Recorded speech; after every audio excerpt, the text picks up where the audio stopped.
It looks like we're ready to go live. You're here. I'm here. My painting is here, and today is going to be just a chill, nice, Sunday, relaxing painting session. So let me just explain to you what you're about to watch. You're about to watch one of my paintings, one of my current projects, and I'm not going to show you the entire painting because I don't want to spoil the entire idea. I want to keep the reveal, so right now you're only going to see a detail, so like a part on the edge, and it's going to be only the beginning. It's just that I want to keep content coming up since I paint so slowly. If I show you everything right now, it will just ruin the surprise for later, and I can stay on this painting for several months. So I want to show you pieces of the puzzle, like piece by piece, and let you see the whole picture in the end. So don't ask me, you're not going to see the entire thing. It's just going to be a small part, a small section on the side. So if I switch scenes, it's going to be this one. And yes, it's just the blocking, so it's still the very early stages. So here's the edge of my painting. It's quite a large canvas, and this is just a small subsection actually at the bottom of the composition. It's a man who's going to be here, face here, reaching on and like kneeling. So there's going to be a knee right here, and the hand. So right now it's just the basic shape. This is all dry. This was the previous stage of the blocking, and now I'm just going to move on and keep painting the rest. Just make the outline a little bit more precise, and that's it. Relax and chill. Let me know about music. Do you want music? Do you want music louder? Do you want music? Tell me just how it sounds to you guys, and how are you on this Sunday? Hello everyone. So a final note, just to be clear, since I'm going to be painting, I'm not necessarily going to have time to read all the comments, so don't feel bad if I can't read everything you write. It's just that I'm basically going to be busy painting. And yeah, that's about it. So how are you guys? It's just a nice, chill Sunday evening for me. Because of the move and stuff, I didn't have time to like work on a more intricate and complex tutorial video or anything like which requires a lot more editing. So I figured, well, let's just pick up a camera, put it here, and just paint and enjoy the time. Enjoy time on this nice Sunday evening. Not nice actually. Right here it's super rainy. It's been rainy for weeks, and it's kind of stormy as well. So I hope this storm doesn't like cut off our connection. Soft music. Sunday in India. Happy Sunday. Happy Sunday to you, Ludis Perez. Great, excited to watch you paint while I work on my own drawing. Exactly, that's the spirit. The spirit is not to have just be watching like it's a show or anything. It's just like share an experience, just come and say hi and make your own art in the background. Or rather, I'm in the background and you're making the art, which is the foreground, I would say.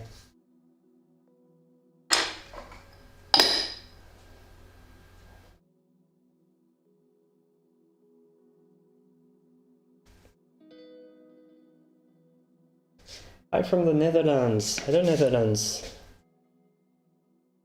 Alright, so right now I'm just going to start no clear idea of what I want. Just going to paint and see what happens.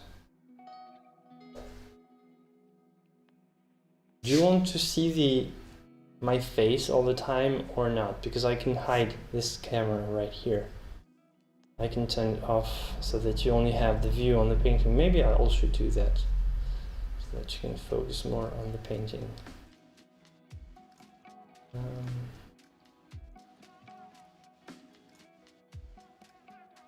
So this character is not going to be very difficult to paint, at least the blocking, because this entire part is going to be mostly in the shadows. The top of the head receives some light, so basically there's light coming from this direction and a little bit of light coming from here. So yeah, the character is actually holding a light source right here, like he's holding the lamp in his phone, basically. Don't ask me why, just part of the composition. See your palette. No, the palette doesn't have anything exciting, and I didn't have all the equipment to show it right now, so no palette cam. It's just that it was way easier to not have a cam on the palette. I can put this one here actually, but I'm not sure that it will stay in place. I can put it here. Let me try. Maybe with a clamp. Is the wire big enough?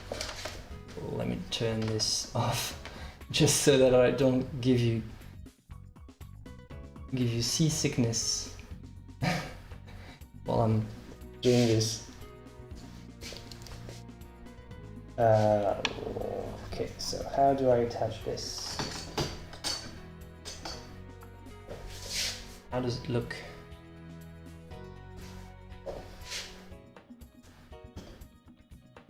Whoa.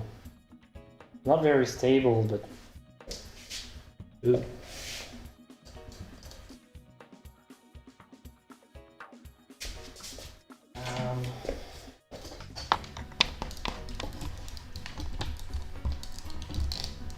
Yeah. Now here, the wire is not long enough though, so see the wire? I'm trying to find a way to attach it. Right, well, this will have to do. This will have to do. Put this in this and this and turn it. Okay, so yeah, ultramarine blue, burnt umber, mix them together to get this. And that's all I'm using right now. Nothing special. Alright, let me go back to chat. Eating dessert. What are you eating? What kind of dessert are we talking about? Making me hungry, even though I already ate.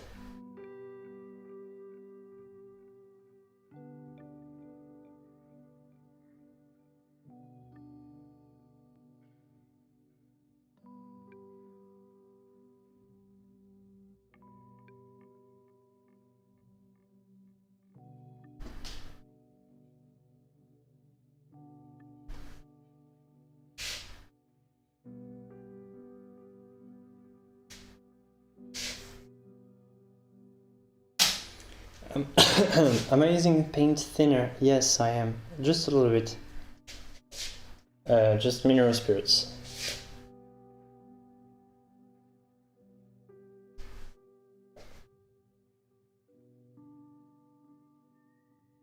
So it's not, guys, just to tell you, it's not going to be anything special today. Like, just see that.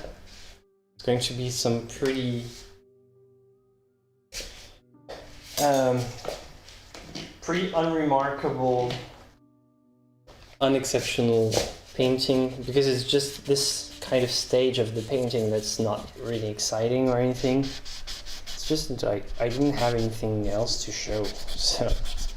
And I said I didn't necessarily always want to show my current paintings, but this one is going to be okay. I mean, it's just this small part.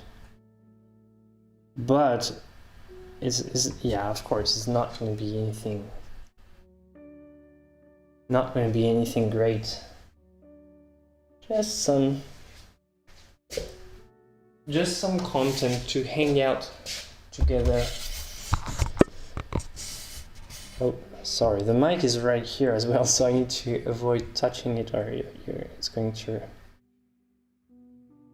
create some very annoying sounds.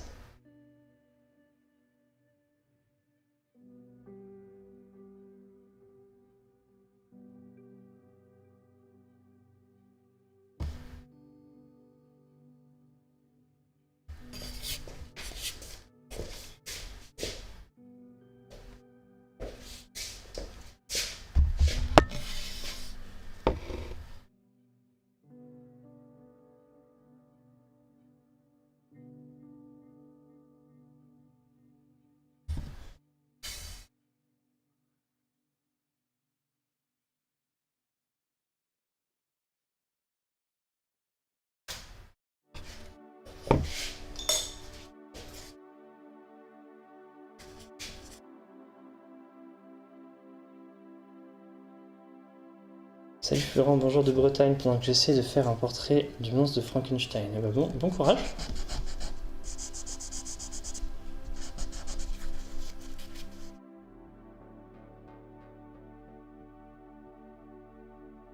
I'm paying very close attention to how painting is started. This is a perfect setup.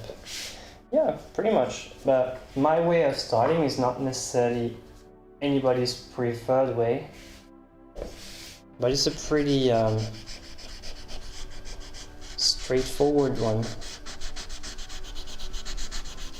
Basically consists in using just paint, just like if it was charcoal, and just draw the outline with paint.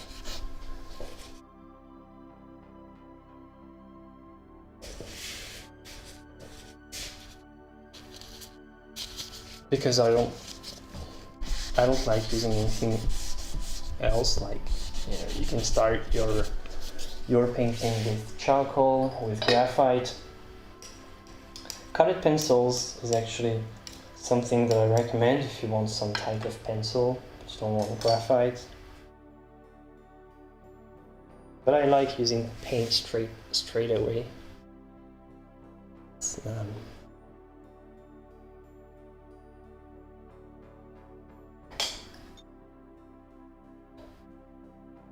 I don't know, to me it feels just more pure, like I'm purely, even though what I'm doing right now is not actually, it's not really paint, it's much more like drawing. But you know, there's a very, very fine line between painting and drawing, and to be honest, I mean, the frontier is not really clear at all, so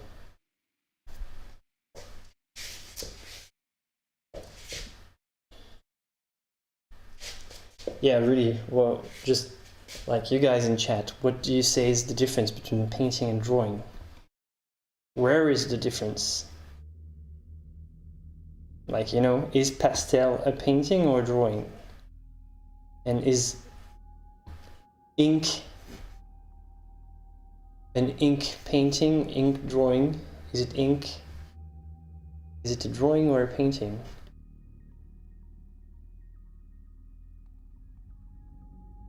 Let's start. Let's start the argument.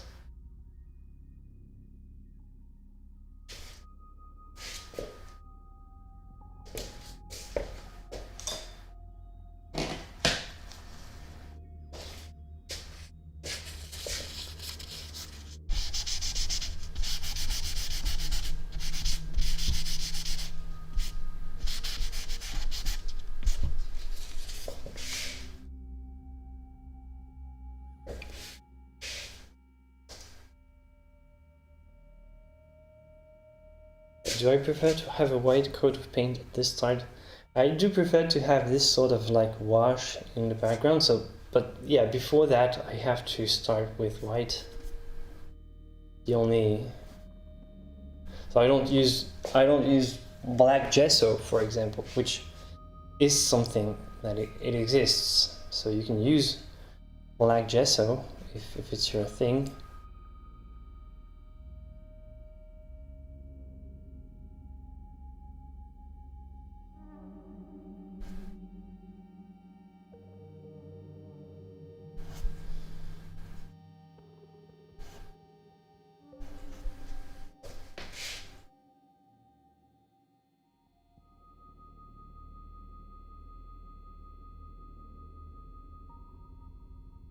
It's going to look very ugly in this stage, I'm telling you.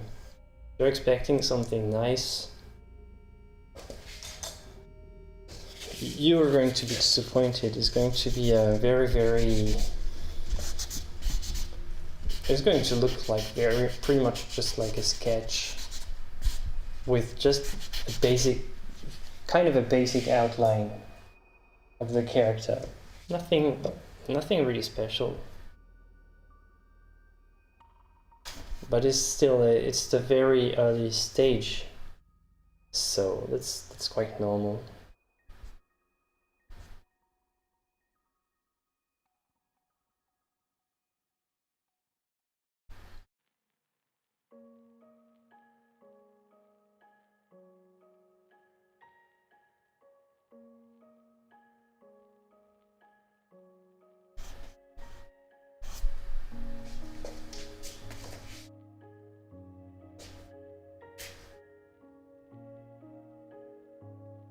Do I prefer a rougher or smoother canvas finish? I prefer smoother,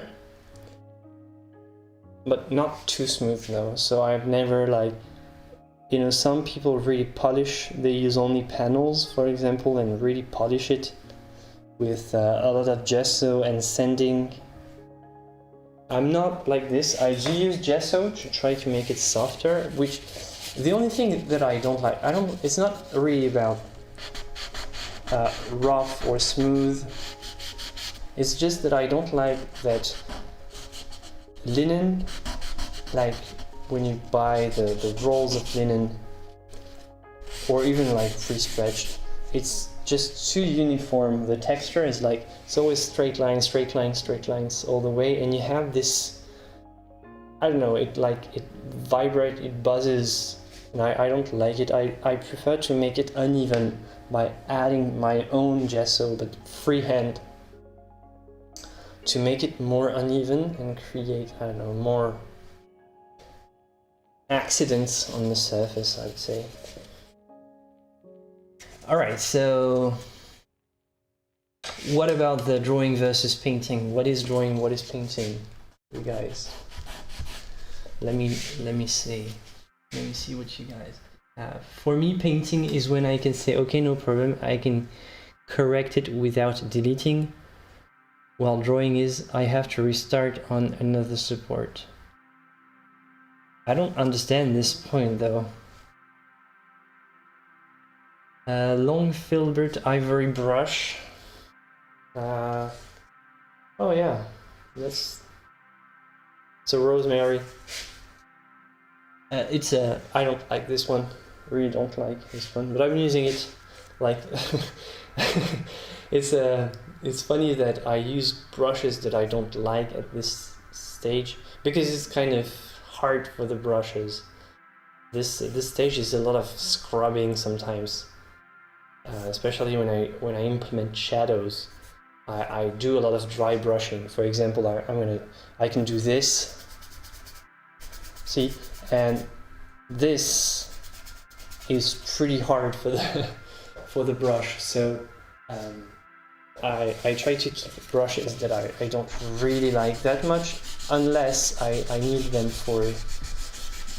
I will only use my favorite brushes when I have like something specific.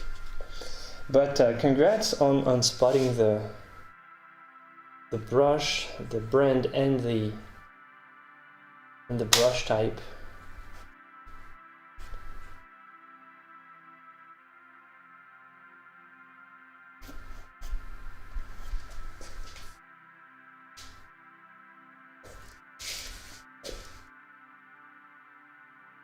The blocking destroys the brush. Yeah, it's because it's still very dry. The gesso is still very apparent. The gesso is it's an abrasive surface.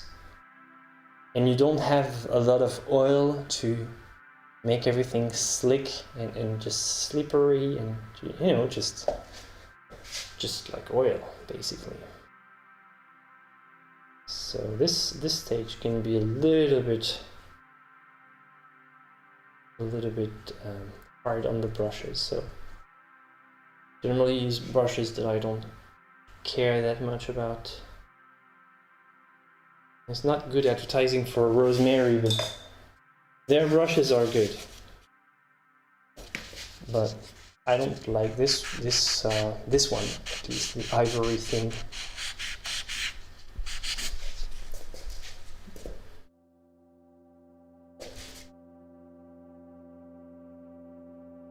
Okay, so for you, Abderrahman, the difference between drawing and painting is based on the ability to make errors and correct them. I don't know, because like, yeah, you can correct and make errors in both. Oops.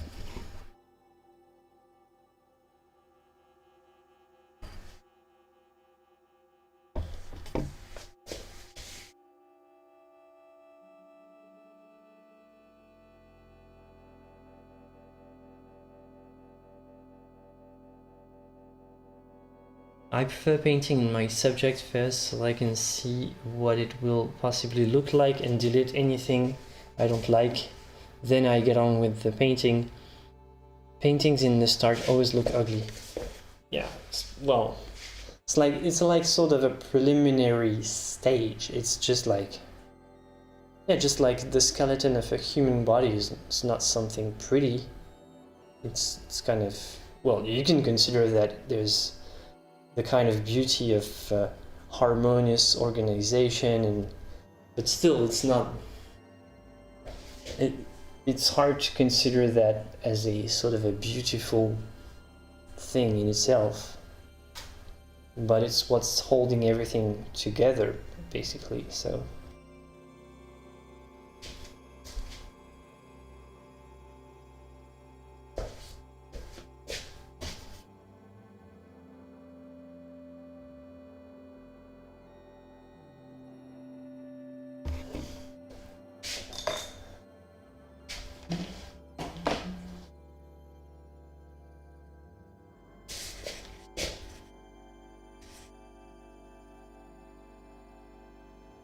is the new atelier ready and already set up? Yeah, pretty much. Right now I'm painting in it, so, well, there's still some, you know, boxes here and there, stuff that I haven't yet done. But the most important here is just that I can paint in it. Which it was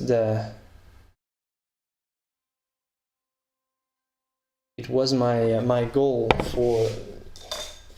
from the very first moment I entered here, is just however many things, or it doesn't matter how many things you have to do, make sure that your priority is to get back to painting as soon as possible. And so yeah, that's what I did. And now, yeah, I can paint, I can stream from here. And the only thing that I actually don't have yet is my my complete video setup. So my stream setup is basically just put a camera in the corner, so nothing really special, let's say. I still don't know exactly how I want to record my actual videos, my YouTube videos, like the main videos. Still not completely sure, so I'll have to figure it out. In terms of, you know, the light, how everything is organized, what is the angle of the camera, things like this, I haven't yet figured out. This is why I can't like, I still can't record tutorials and stuff. Well, I could, but they would just, I wouldn't be very happy with them. And generally, when I don't feel happy with whatever I'm doing, it's not a good sign. I'm not gonna do a very good job. I can't force myself to do something. I'm kind of a perfectionist, so it has to look good all the time. But, you know. So I want to take a little bit more time to set up for the YouTube.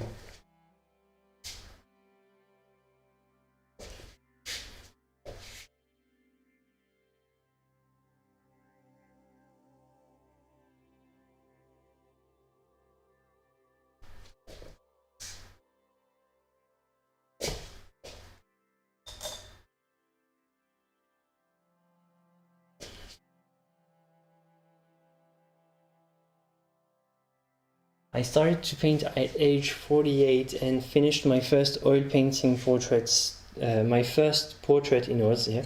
Today, what a journey. Congratulations, Elsa. Way to go. So how did it go? Well, the first one is always special, and you're always like lenient with the first one, so it's the first. So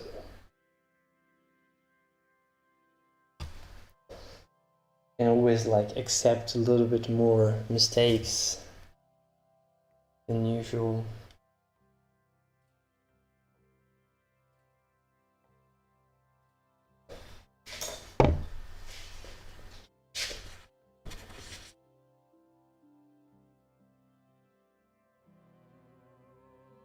Perfectionism is the worst enemy. Yeah, I know.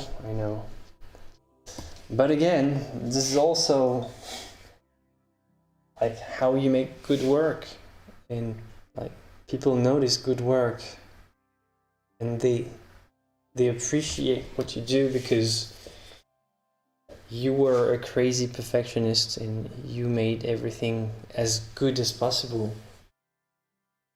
But it can be excessive, yeah, I agree.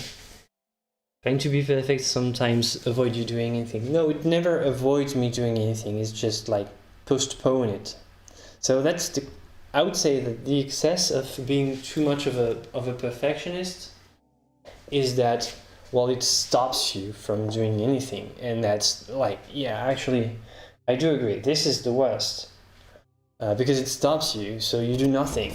But I don't think it is being a perfectionist. It's just being a perfectionist. If the thing has to be perfect, it has to be.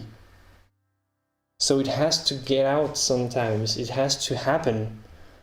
And this is my point. It's just I'm not going to make the video with the quality that I would like, so I'm gonna just take 1 or 2 extra weeks to make sure that I have the setup, that I receive the lamps that I have ordered, that I'll receive the camera equipment that I've ordered, and next I'm gonna do something that I'm really proud of.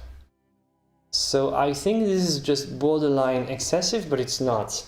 It's like perfectionist that can still have It's perfectionism that can still have a decent helping value, a quality of making art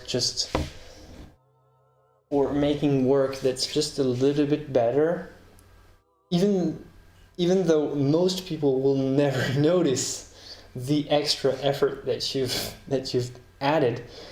Actually, you will notice as a perfectionist, and I think that's also what's driving you. Like some people, I'm part of those people. We only do things if it's the best thing in the freaking world. Otherwise, why bother? And this is borderline excessive. But it's never stopping me. from work, and so that's the good thing. I'm trying to give myself excuses right now. So like, you're never missing a video because I was too much of a perfectionist. You just have it, but much later. But you always get what is planned in the end.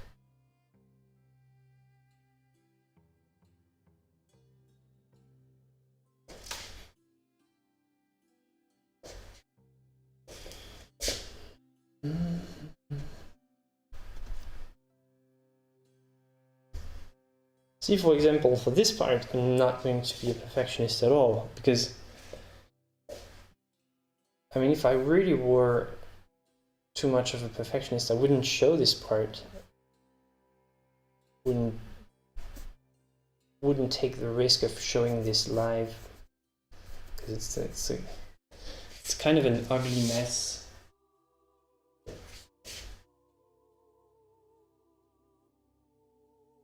But in my head, I know what's coming up, so I don't care. If it was the final state of the painting, I would be just freaking out that it looks so ugly. But since it's just a sort of a temporary thing, it's just stage 1, and next you have stage 2, stage 3, stage 4, and so on. So for me, it's all right. I'm gonna make it work. I'm gonna work around this.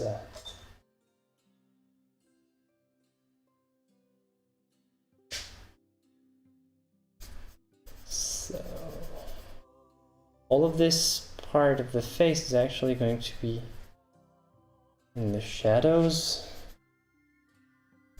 So I'm gonna dry brush everything.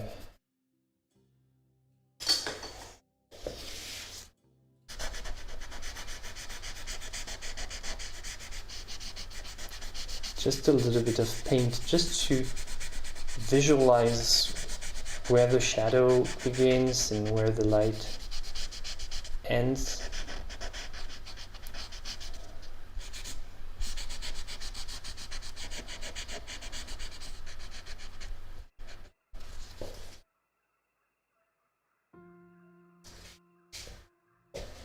Also, so the inside of the ear. So there's going to be a light source right here. It's basically, this person is going to be holding a cell phone lamp.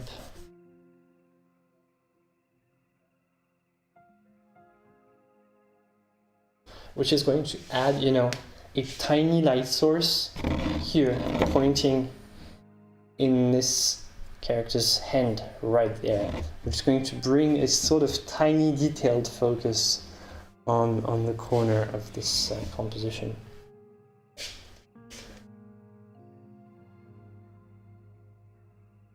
Have you heard of Art Spectrum Definer brushes? I have found them to be fantastic. No, I have never used them, but I'm gonna trust you and I'll look for them. Hello everybody, I tend to see only the mistakes in my finished paintings. I want to paint a la prima, but then I start correcting mistakes. And after a while, I just abandon the painting.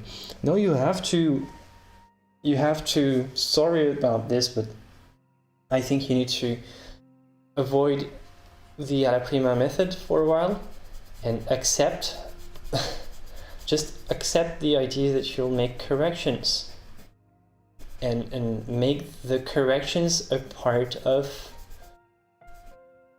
your technique and your approach.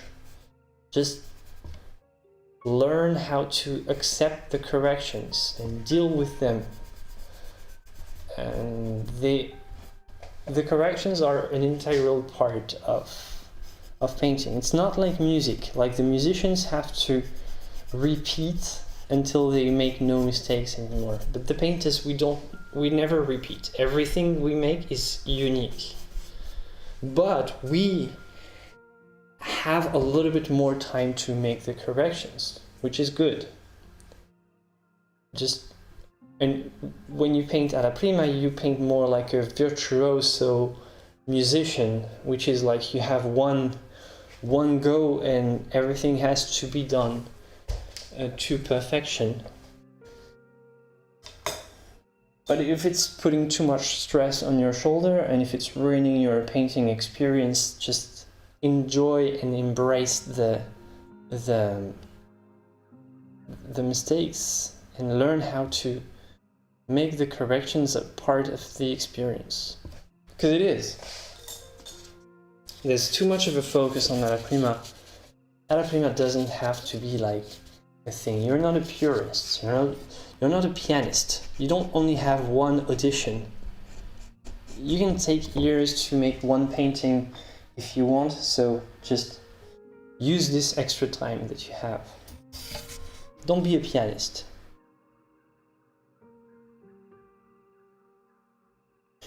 Well, be a pianist if you want, but with a piano, not with a paintbrush.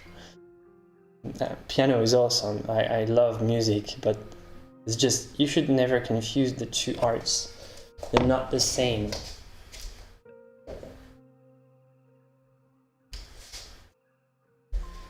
Isn't that ear a little bit too big, mister? See what I was talking about? This ear is super long, and I've just realized that now. So,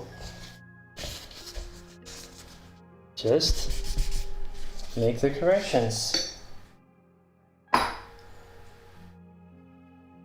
It's not like you don't make a correction if you're like, if you get better, you don't make less corrections. It's just that you make the corrections quicker and faster, and you make the corrections before it's too late. And that's also a key part, is learn how to understand the value of the corrections so that you know how to make them when it's time.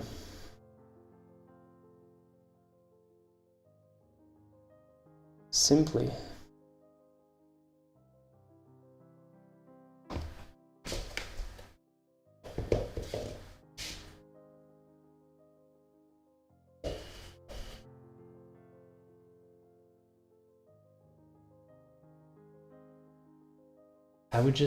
I would like to get used to paint alla prima and not correct anything, just leave the painting as it has come out.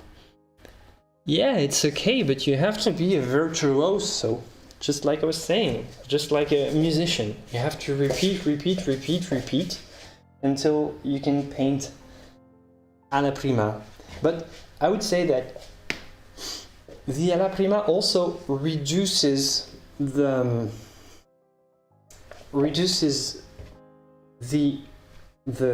potential for imagination, because if you want to be an impressionist, the alla prima is going to be perfect, because it's going to work anytime. You just see something and you snap the likeness of the thing, the appearance of the thing, and it just looks awesome because it's full of brushstrokes and it looks very cool.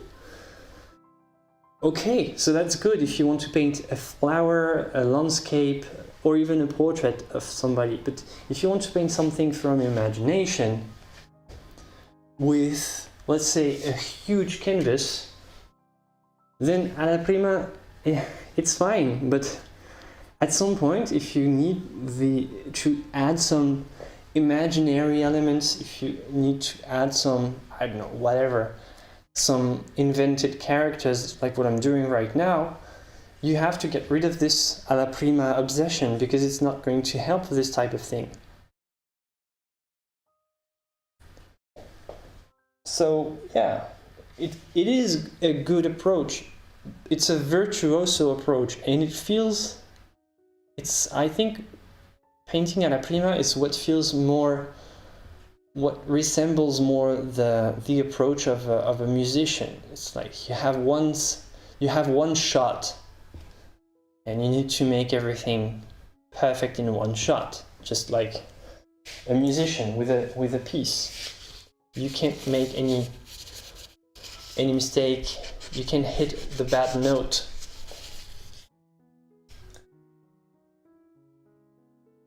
But if you want to compose, and make things more elaborate than just painting the appearance of the object exactly as they are.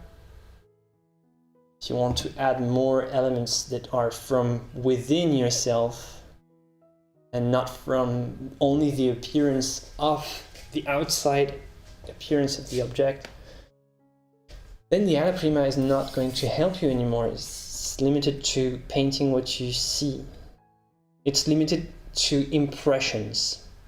That's why the most famous practitioners of the alla prima approach are the impressionists.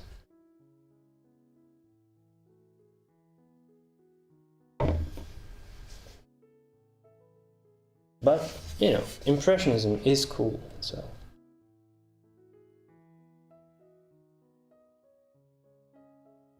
If it's what you want, definitely. But like for a musician, an impressionist alla prima approach requires a lot of studying, a lot of practice. Just like if you were practicing hitting keys on a piano, but with your paintbrush.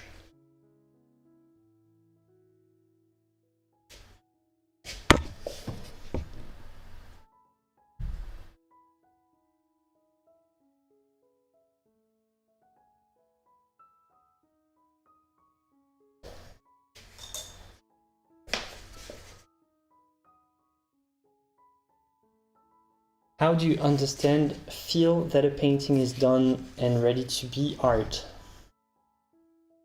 I would say before you even start.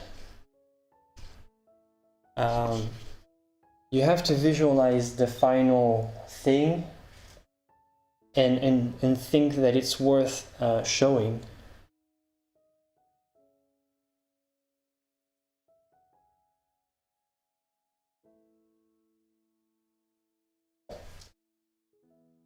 And if it is, because let's say, for example, let's say today I want to paint a copy of a Rembrandt. I'm not going to think that it's art because my work is just a copy, even though it takes the technical skills of art, but it's not art. It's the copy. It's practice. It looks cool. It's fun to do, but it's still practice.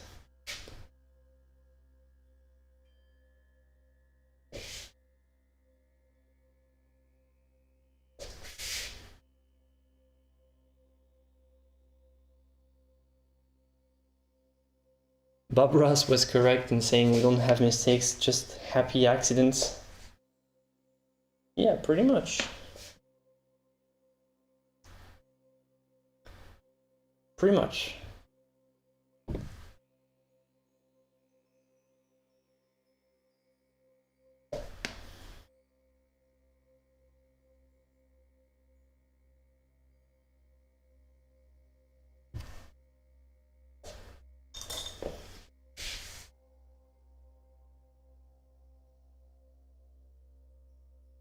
Alright, so sorry, I'm missing a lot of comments, but like, you know, painting and reading the comments is pretty hard.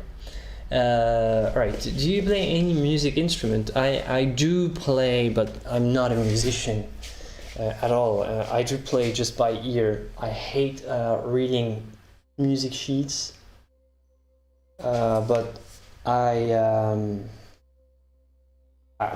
play by ear, you know, and learn on YouTube. But I do play the piano and the guitar. Not at any proficient level at all.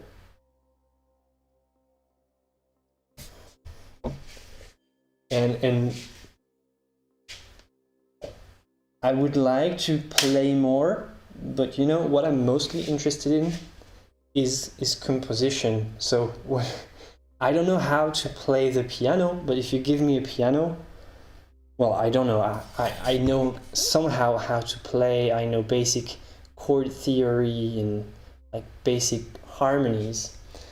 If you give me a piano, the first thing I'm going to try to do is to try to compose my own pieces. I'm gonna try to make my own music. Maybe because I'm a visual artist, so I'm used to producing original work. And of course, because I don't know how to play, the original piano pieces that I compose are pretty much crap. And because I don't know how to use music theory, I don't write them down, so they somehow get lost. But this is what is most appealing to me in any form of artistic creation. It's not playing the music of anybody else, it's just playing my own music. And I can't really play my own music like I can make my own paintings, so I don't spend too much time on music. I play for fun when I need to just relax. And for the YouTube channel, I've actually composed a couple of pieces on the piano just to use as a background. Not all of them, not all those that I use on my channel are my own compositions, but some are.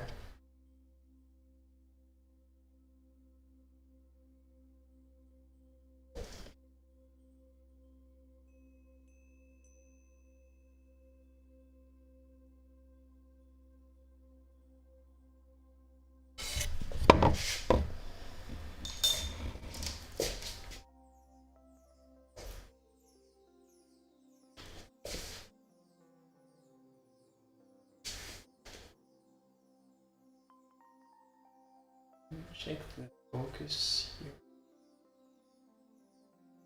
Focus just sorry, didn't have exactly the right focus. All right. All right, Drone Racer, how much are you thinking about how the finished painting might make the viewer feel? How much? As much as I can. As much as I can, because my entire art expression is all about how the picture can make the viewer feel and how I can share somehow some type of experience with my paintings. So I do think a lot about how it might make them feel, and the most important is that I don't want to make them feel anything easy or get some easy ideas. So my priority when I imagine my art and the symbolism that I want to use in my art is my priority is always to make sure that they don't have the door with the key. Basically, I give the door and I give a stack of keys, and they have to find the right one if they want, or it's probably a bad analogy, but I don't want to just have a white dove and so that everybody thinks it's all about peace in the world. Of course, it's like this type of symbolism is going to make people feel something, but it's just too straightforward. So I make sure to always keep things sort of ambiguous by mixing the symbols, mixing the gestures, the emotions. Right now, this character, for example, is sort of like looking, intrigued, but it can also mean like, I don't know, I don't want his gesture to be obvious. I don't want the symbolism to be obvious. I want to always preserve some type of ambiguity to just trigger something that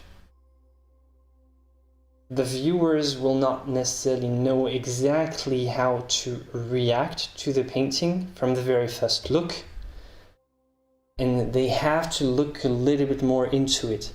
That's what I want.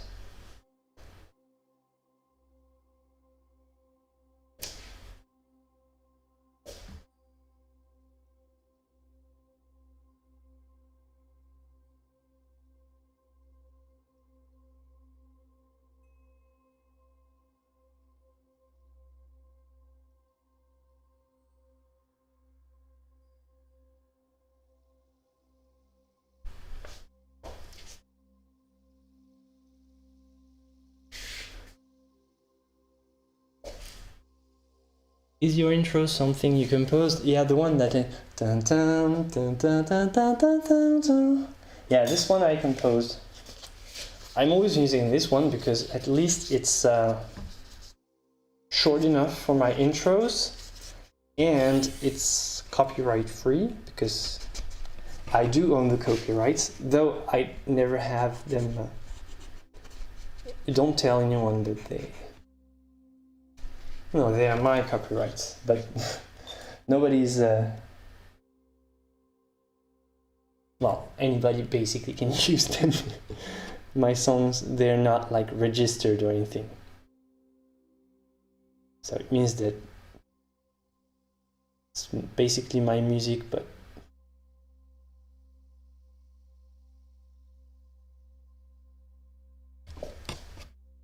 I don't even own my own copyright, so to say.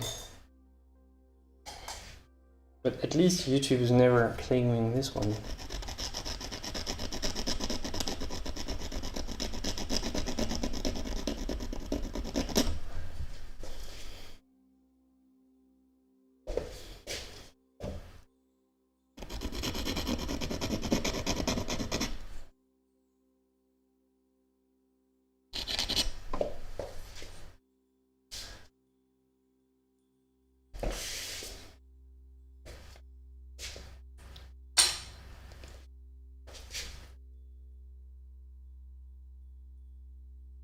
Love your art, lives, and everything about this channel. Thank you very much. I appreciate it. Bonsoir, Natasha. What is the plate you are mixing paint on? It's actually a glass.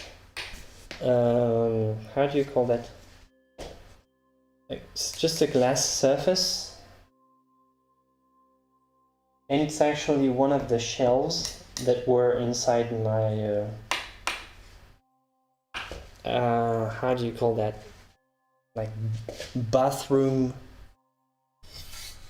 case. There was like, you know, sort of a place where you put your medicine and stuff. It had a shelf, a glass shelf like this one. So I just took it and used it as a palette.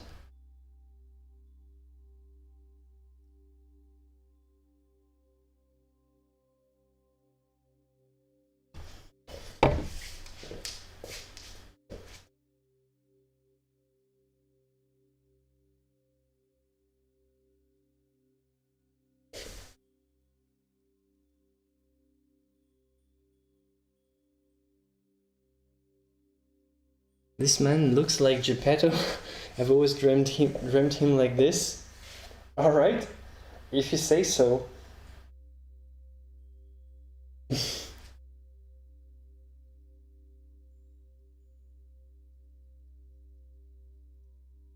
So maybe I was subconsciously connected to your dreams.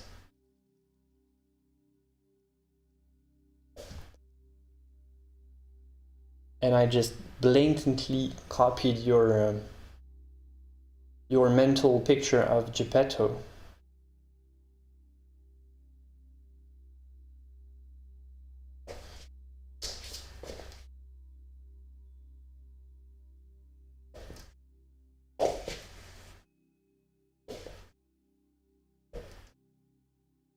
Yeah, that's handy. A glass palette is really something that I recommend everybody get. And you don't have to get anything fancy, just a piece of glass. Seriously. You can find some for, I mean, something like $10 max. And most of the time you can find them. I don't know, like I've worked on glass palettes for years, and I never had once to buy one. All the time I found them. Like, people throw glass. They don't want to keep the glass when they have, like, you know, they're changing the windows. You have like so much glass that you can just keep, like, from their old windows. You know, sometimes you have people changing windows in the street. Just ask them what they're going to do with the glass, and you just take it if they allow it.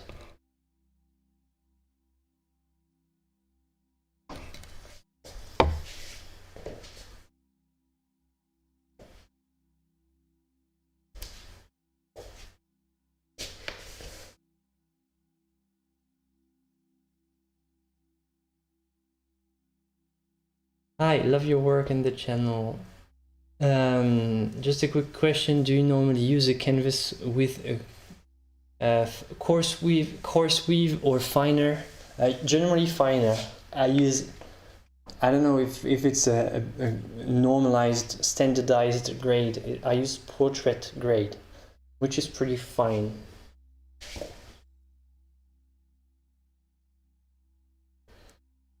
What brand of paint are you using?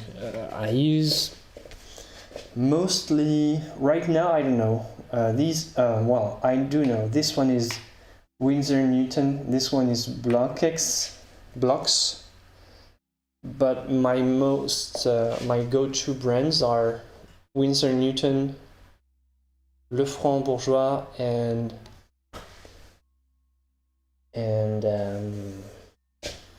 Rembrandt.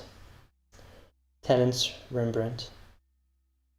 I don't know, I just get whatever is the most convenient for me where I live.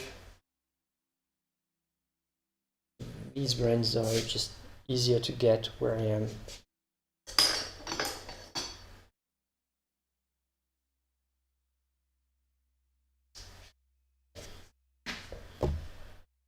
Love your videos. Thank you for the wisdom and inspiration you've provided.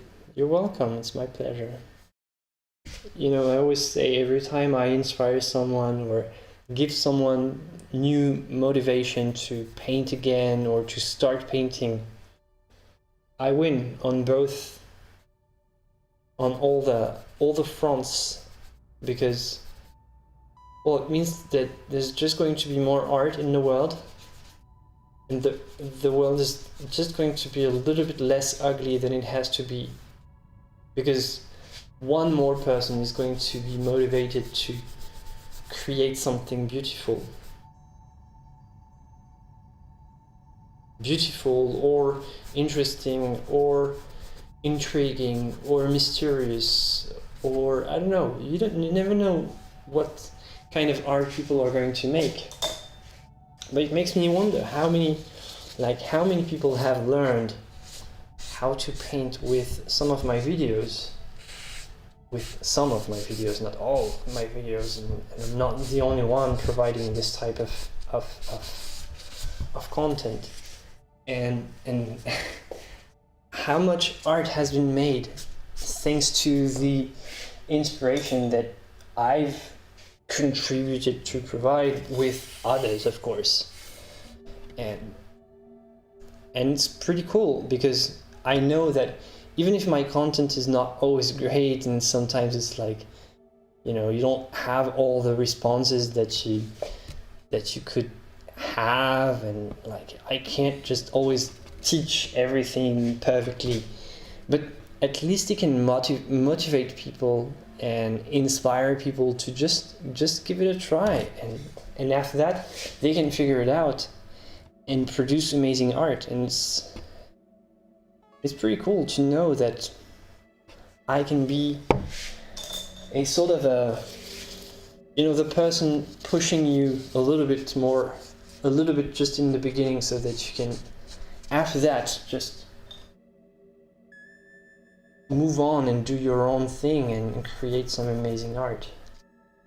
It's a great feeling to know that you can do that, and you can have a positive impact, not only on the world, but on how the world looks.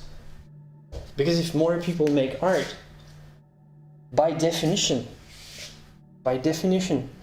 the world is going to be less ugly than it has to be. And that's pretty cool.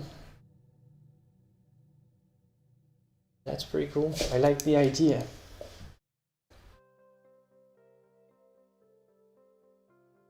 And maybe it is ugly, But maybe we can turn this ugliness, this is called sublimation, we can turn this ugliness into something sublime, into something artistic.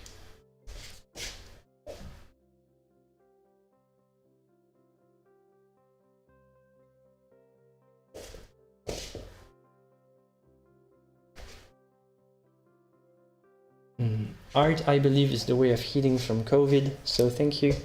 I'm returning to art now. Yeah, by the way, I've already said this, but the point of these live streams is that you make your own art at the same time. Just don't only watch me paint. Just do your own thing. And that's what it's all about.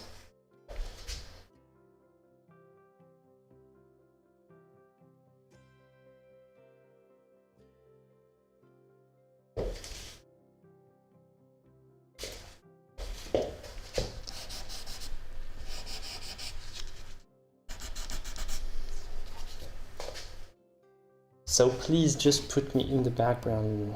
Feel free to ignore me.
Yeah, J-Stitch, I did have mods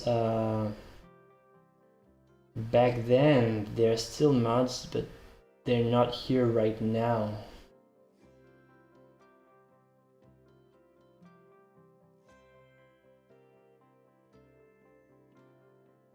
Yeah, I see what you do. I'm gonna give you a timeout, Emmanuel. So please stop what you're doing.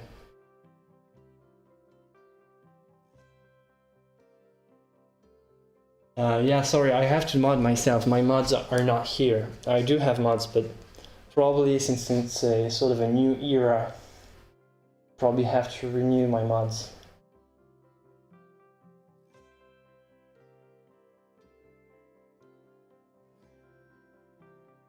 I'm gonna mod right now myself, and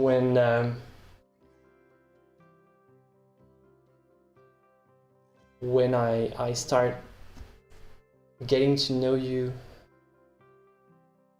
I will choose some volunteers in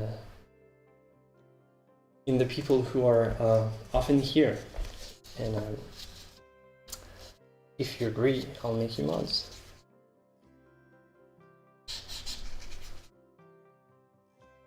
So I haven't like made this habit of live streaming a thing yet, so I'm not sure I'm gonna stream all the time. It's like right now streaming is easier than making regular tutorial videos, but it's not always going to be like this.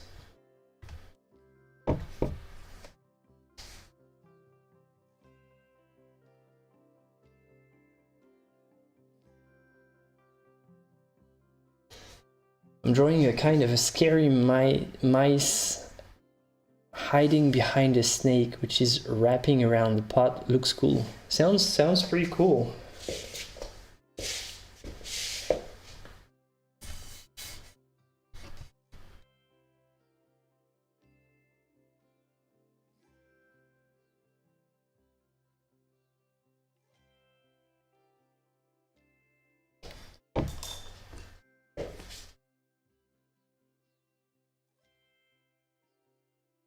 I don't understand. Yeah, some people do think they're funny with You know, some people are not necessarily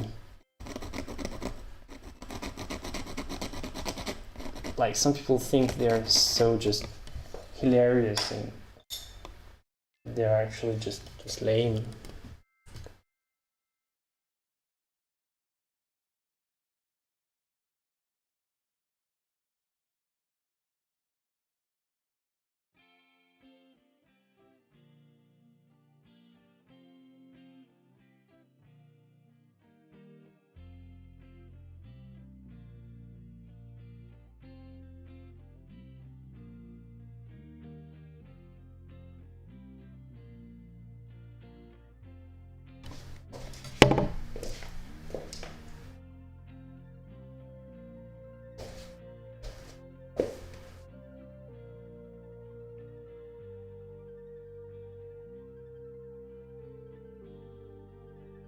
Is that a bump along the jawline?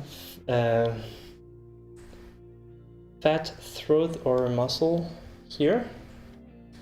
It's like you have the artery right here, which creates this sort of a. So this basically, I don't know if it's what you're talking about. Basically, there's a sort of a slight. There's a slight curve inward right here where the artery is, which creates this. So right here is a little bit, there are half tones right there. Because there's basically a light source here in the hand. There's a phone.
What color is used? It's a mix of blue and brown.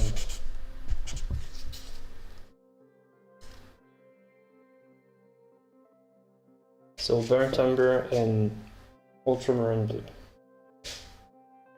to be more precise.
I protest at the level of censorship on the net today. What has happened to people with zero sense of humor? Yeah, generally, Emmanuel, you have humor with people that you've met and that you've said hello to before and that you've interacted with before. If you go see somebody that you've never met, that you've never even said hello to, and you start just making fun of whatever, it's not necessarily going to make them laugh. If you can't understand that, well, probably this is not the stream for you. There are probably streams that are more based on humor that you can probably express yourself in. And I'm sure you'll have a lot of fun there. And probably we are just a stream with zero sense of humor. That's welcome. Welcome to this zero sense of humor live stream.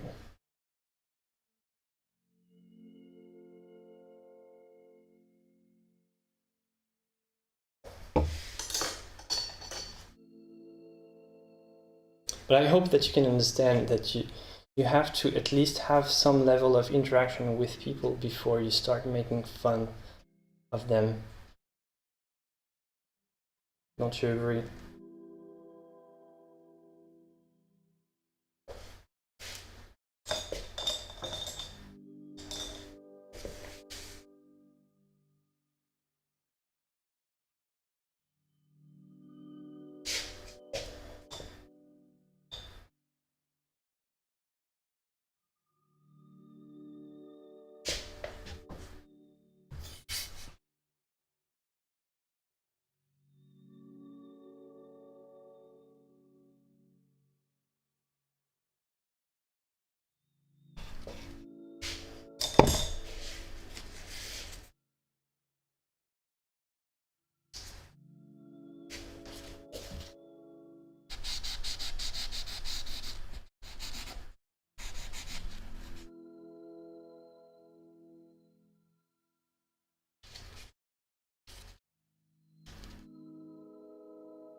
Hello everyone who just joined, Bullfinch, Arsonist, and Wayne.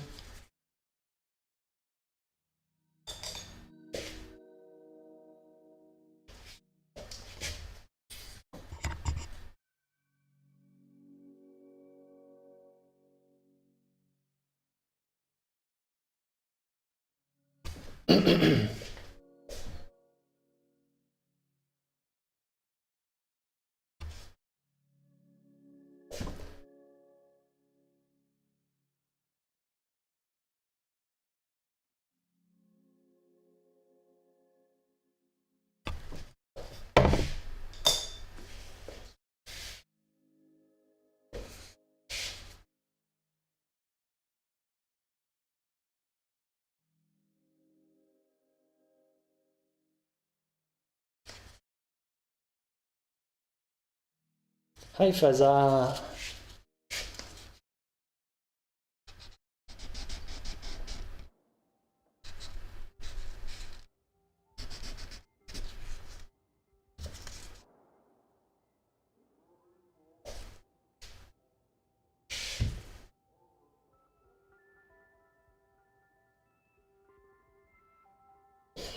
Emmanuel, can we just move on and talk about somebody else? Like, can you just stop talking about that and everybody's going to be fine?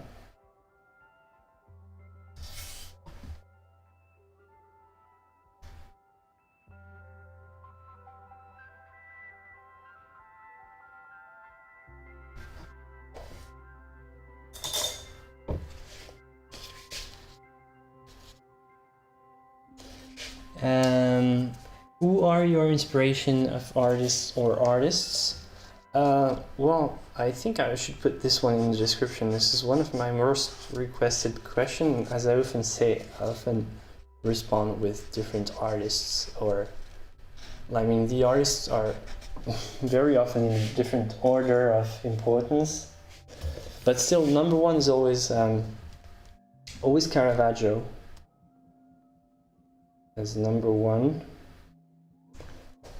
I also have Da Vinci always in my list, pretty high.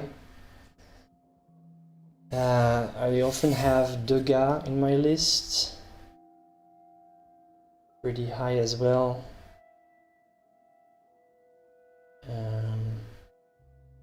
Who else? Who else?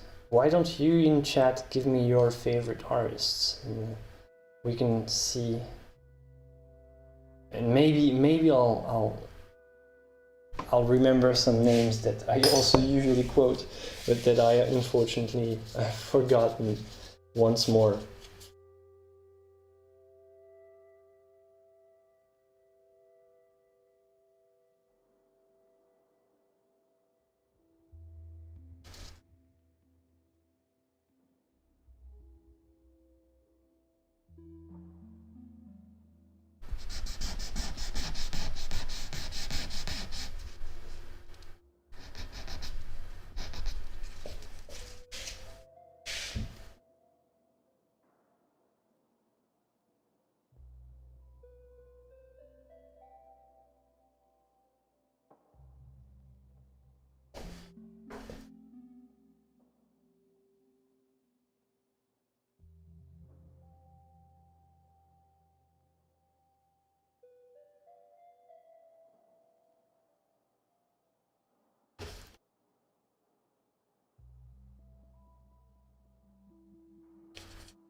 If you could only have one medium to work with for the rest of your life, what would it be and why?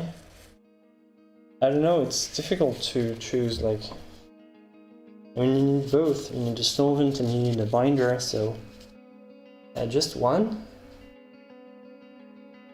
So basically you'd have no mineral spirits or no oil. Because I create my medium with both, actually.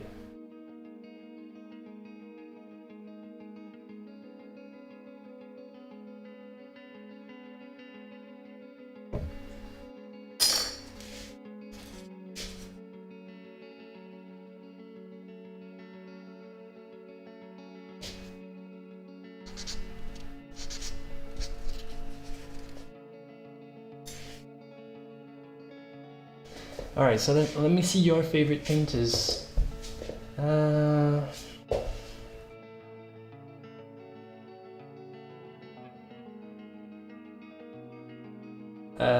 I see another question. Do you deliberately include or avoid objects that will date your painting to a period of history? No, I deliberately include them to look like today, basically. Yeah, like our time. This is the thing to do. I never do, like, you know, people in Roman drapery and toge and things like this, and like Greek or like peasants from the 19th century.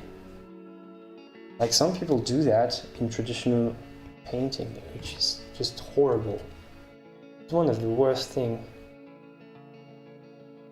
Like, who dresses like this? I'm asking you.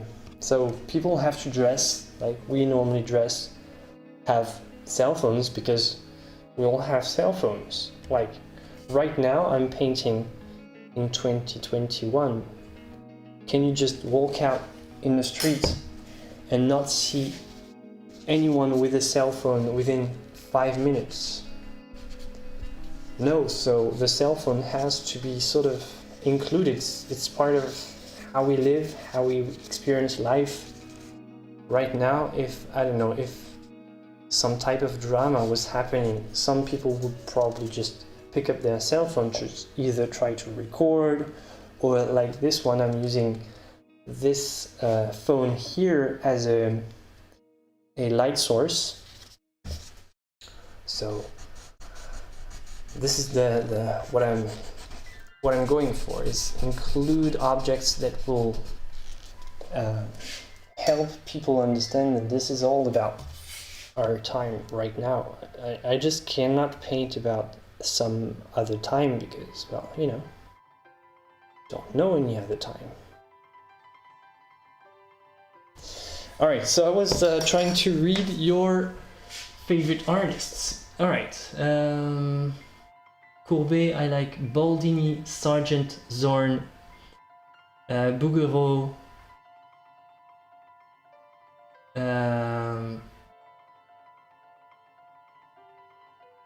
Hirohiko Araki. Sorry if I mispronounce. Did you hear about... Oh, sorry, it moved.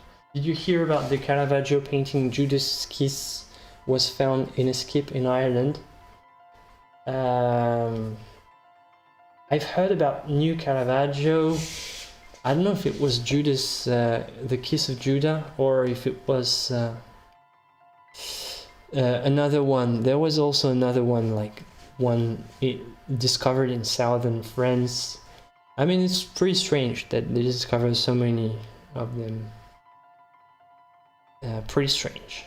Beksinski, Van Gogh. I never really know if somebody's from the Netherlands. Sorry, I never really know how to pronounce it.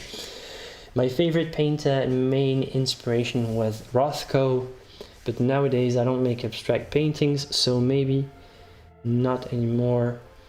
Not sure.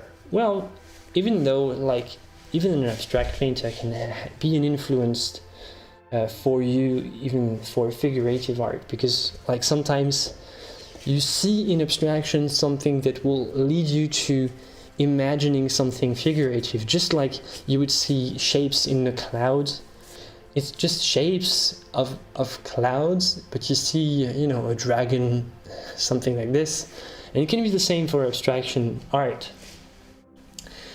I like Maxfield Parrish, Gustav Klimt, Harry Clark, Florence Harrison, Van Gogh, Monet, Brom, E.H. Shepard, Blake, a few. Yeah, that's a long list. Pretty cool. So Bouguereau, but what about the contemporary ones, i.e. Sean Shetton? I don't know, Sean Shetton. Giovanni Fattori. Favorite artist at the moment, Florent, thank you.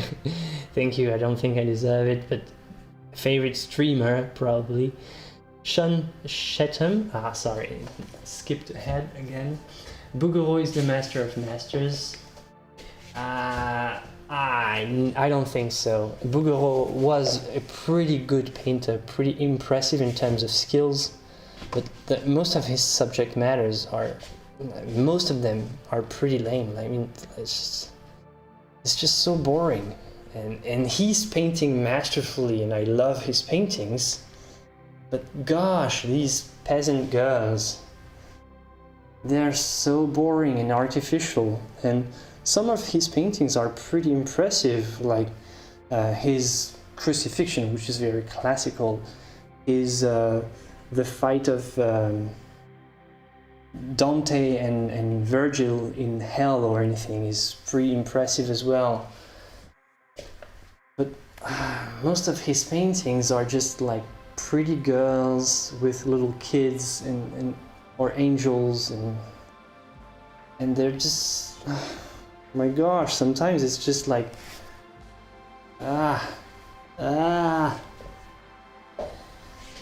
So yeah, Bouguereau, wonderful painter, but just the subject matters are... Max Ginsberg, Laura Wheeler Waring. Scott Waddell is the best on YouTube, along with Cesar Santos and Andrew Tischler. Both great guys, all great guys, great artists. Michelangelo. My contemporary favorite is Lawrence O'Toole. Fragonard, Jan Dirks and Adrian van Utrecht. Bradwin Jones.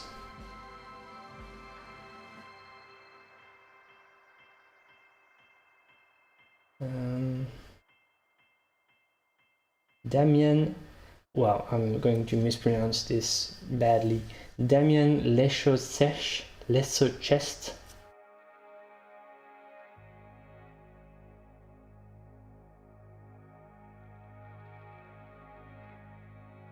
The Taking of Christ from Bouguereau. Yeah, well, most of his religious paintings are good. Very, very classical and polished, but, you know, interesting. But, I mean, you have to admit that the peasants are so... I mean, once you've seen one, you've seen everyone. And it's like 80% of his paintings. OMG, I made it in time. Yeah. Welcome here, Imogen. It's you're lucky that a painting is always pretty slow. And even like a painting is by default pretty slow. And I'm a very slow painter also.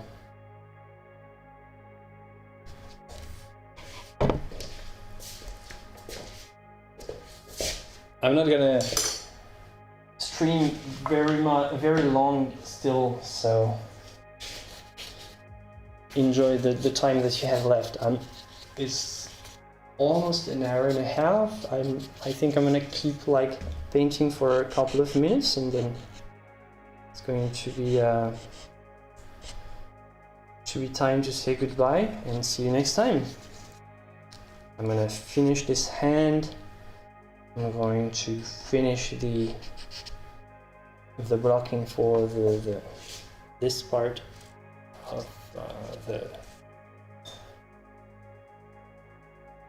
of the suit, and after that I'll need to be very precise for this part. It's going to be mostly like, you have to imagine this with a sort of a Caravagist light, so most of this, the things that I'm darkening right now, is all going to be filled with shadows.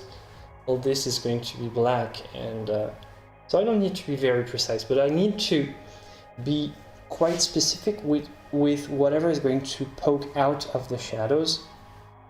So everything that's going to receive light, so the top of the head is going to receive light, so it has to appear. I'm mostly making mental notes to myself to say, right, so this is going to be the shadows, this is going to be lit, this is going to be shadows here and light here and shadows here, and this is the only thing I need, basically. I don't necessarily need to be much more precise than this, because most of it will happen next when I actually put the real paint. Right now it's still just the blocking stage, so...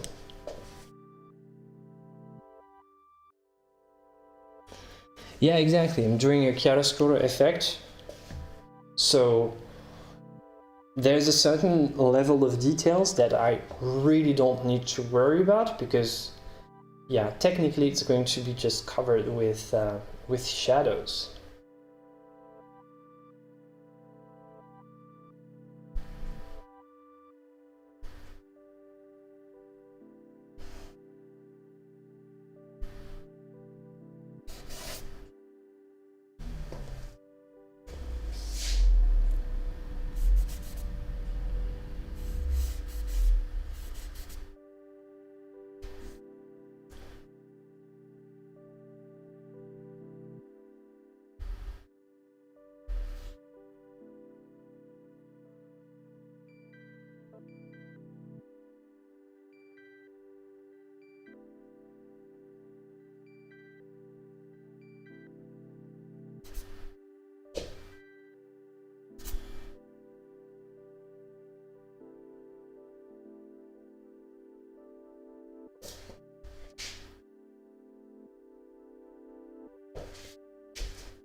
Oh, I just realized that I was painting a part that you don't even see in the frame. Sorry about that. I didn't realize that. So, stops here. Okay.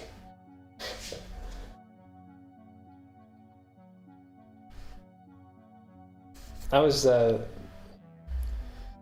still, yeah, I was just doing this knee and the rest of the leg, but actually you can't see it. It's okay, I'm not gonna change the angle right now, because changing the angle means also changing the focus and everything. Still, it's very late in the stream, so I'm gonna leave it like this. Actually, it's pretty much a sign that I'm almost done with today's stream.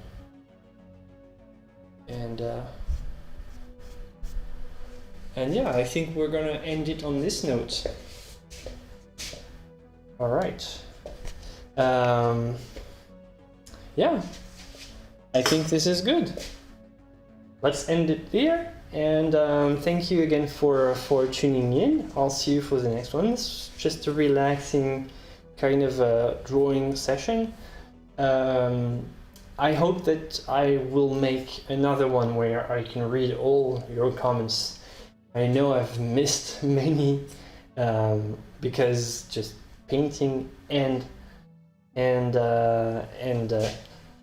reading the comments is something really hard to do.